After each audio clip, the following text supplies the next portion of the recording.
good morning. It is so nice to see your face in the place on this morning. In this time that we have to share together, I wanted to talk to you from the topic, things that go poof. Now you've heard the scripture read in your hearing. Let me set the scene of that passage that was read in your hearing. In the passage immediately before that scene with the rich fool, before that chapter, in chapter 12 and verse 1, the Bible tells us that Jesus' popularity and notoriety among the people is at its height. He's been going around the region healing and performing miracles and signs and wonders, and the crowds are following him everywhere. Typically, Jesus would use these occasions not just to perform miracles and signs and wonders, but he would use the opportunity of the people gathering to teach. So the writer of Luke tells us that Jesus was there addressing the crowds who were gathered by the thousands. And the text says that there were so many people that they were crushing each other. They were just trampling over each other trying to hear what Jesus was talking about. And apparently what Jesus was talking about was he was addressing the anxiety of the disciples. He was telling them, they were having fears about following him and how the religious leaders, the Pharisees, were going to respond and how they were threatening them. And essentially Jesus was saying, don't worry about those things. None of that matters. He's telling them to pay attention to God and to what God was doing in their midst. And then by the time you get to verse 12, totally out of the blue, totally out of context, totally inappropriate, some man stands up and shouts, "Teacher, tell my brother to divide the family inheritance with me." Wait, what? Where did that come from? What is on this man's mind that he's going to blurt this out in a setting with thousands standing around, trampling each other, trying to hear Jesus? And these people, the people who were there, were worried about how they're going to survive being persecuted following Jesus. And here's this man out of nowhere blurting this out for all to hear. Who does he think Jesus is? Is he trying to imply by his question that Jesus is the arbiter of family disputes? Or a judge in a court of law who can decide on family estate business? Why is he interrupting Jesus with this matter of financial concern? Especially in the midst of Jesus' teaching about not worrying about the things that aren't important.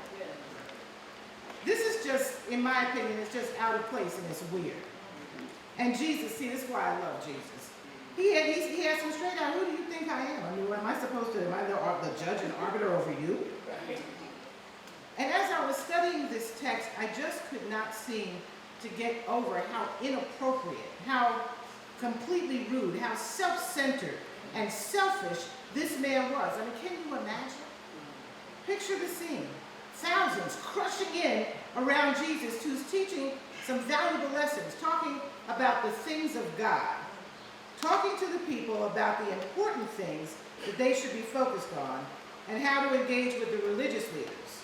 And here's this man so consumed with acquiring what he thinks he's entitled to that he ignores everything around him, his setting, his friends, his family, his countrymen, even his own dignity.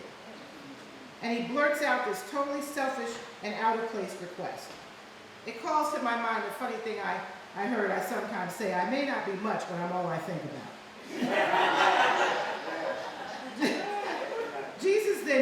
Jesus uses this interruption to teach us about greed. Let's look at the text. And he said to them, take care. Be on guard against all kinds of greed, for one's life does not consist in the abundance of possessions.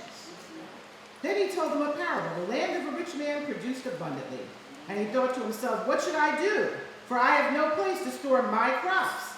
Then he said, I will do this. I will pull down my barns and build larger ones. And there I will store all of my grain and my goods. And I will say to my soul, soul, you have ample goods laid up for many years. Relax, eat, drink, and be merry. But God said to him, you fool, this very night your life is being demanded of you. And the things you have prepared, whose will they be?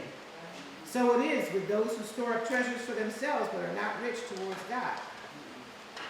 So let's talk about this rich man. Picture him in your mind's eye.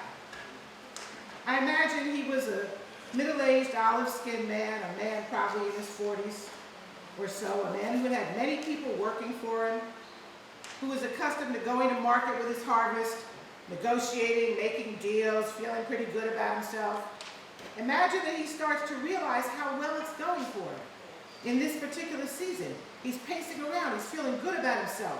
He's mighty proud and accomplished and counting how much money he's going to make and bring in this season. And he starts to store his excesses in the barn.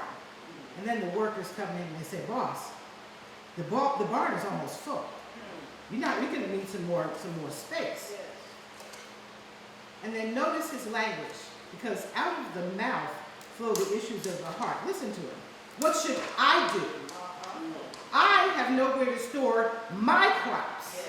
I will pull down my barns and build bigger ones, and I will store all of my grain and my goods, and I will say to my soul, my.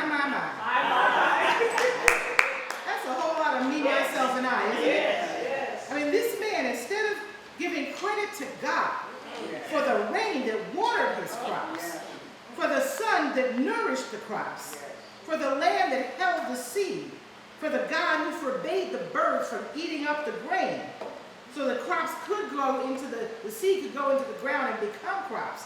This man is under the misguided impression that there's something he did to merit this bumper crop. And you know what? If we're honest, we fall into this trap too. We sometimes forget that everything, and when I say everything, I mean everything, is a gift from God. But we get seduced by the things that go poof. The things of earthly value, but of no eternal weight. Things that moth and rust will consume and destroy, or that can be snatched without notice. We become seduced by money, poof. Seduced by fame, poof. Seduced by our own accomplishments, poof. Seduced by our own talent, poof. By our own titles, poof. And by our own gifts, even our own selves, poof, poof. And we start to worship the gift and ignore the giver.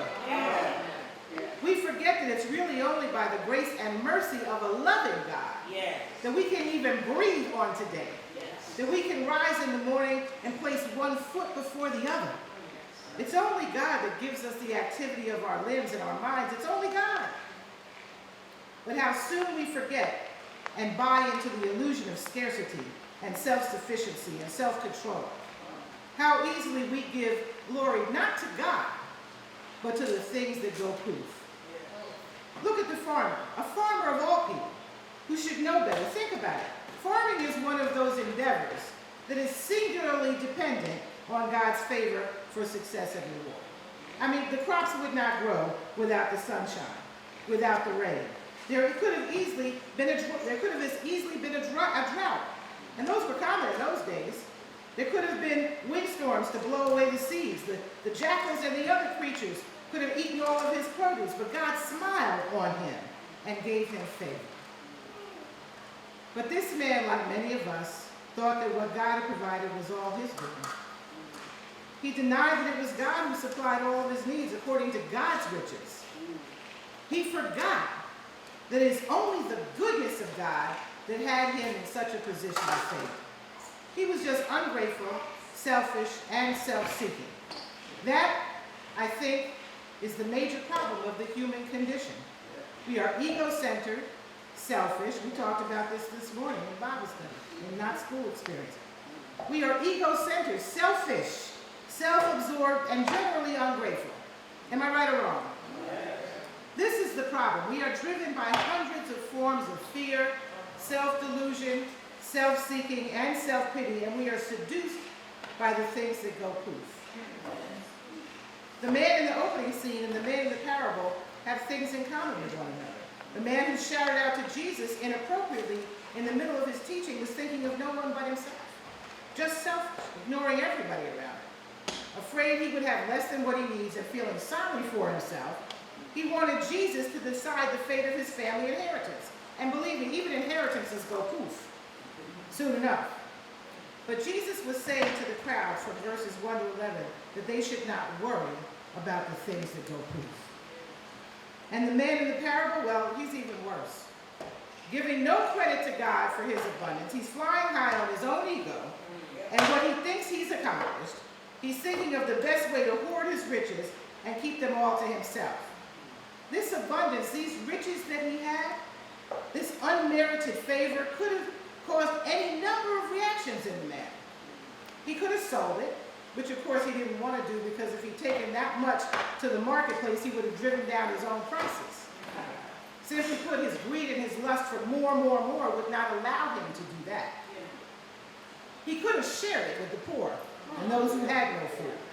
God forbid, right? Or he could hoard it, which is ultimately what he decided to do. This man is just plain selfish, greedy, and self-absorbed. But lest we judge him too harshly, let's see ourselves in him. Let's see our society in him. Our problems and the problems of the world are of our own making. Unfortunately, humans are by nature selfish, self-centered, and self-seeking. We are driven by fear, we are deterred by doubt, and we are governed by greed. We don't trust God. If we're honest, we don't trust God. We don't honor God's creation, including other human beings, and what's worse, we usually fail to acknowledge that God is all, that we usually fail to acknowledge God at all for God's provision. All you have to do is look and see that God provided for a created order that in its original state was in perfect harmony. But in our greed, we destroyed that and are still destroying it. God gives us our gifts and talents, and we use them and abuse them to the detriment of others and not for our collective good. God orchestrates our moves, yet we are determined to complain and be unhappy. God provides for our needs, but we think it's never, ever enough. We have a strong and prevailing illusion of scarcity, which we all buy into. This illusion makes us want to have more than we need, fear not getting what we think we need or want. So we grab and we grasp and we struggle, and we worry and we try to wrangle every penny from every situation that we can. We will even go to war to get more. Destroy the planet, alienate our allies, and make new enemies just to get more. More. This is part of our culture. It pervades our society and it drives almost all that we do. It drives almost all that the government does. More for me.